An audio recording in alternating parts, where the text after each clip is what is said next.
si Jenny Sica. Gusto po yun sa pinaka-favorite ko na show namin.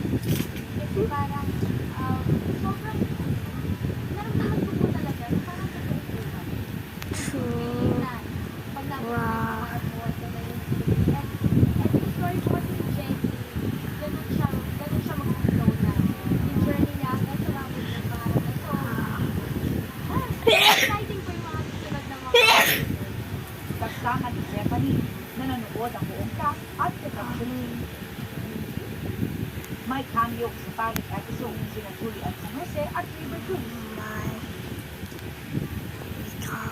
na gumaganap as young Dara and young Gio.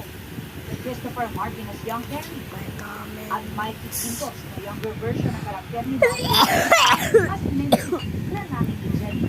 sobrang kaba ng grupo dahil sabi namin Kala ko mamamalengke ka na. sana mapanood na mga palagi na. Nakilala na I si am Angela Ryan. Colado na ginagampanan ni You want to Esther ang subscribe? intimidating modern My Dara favorite na say.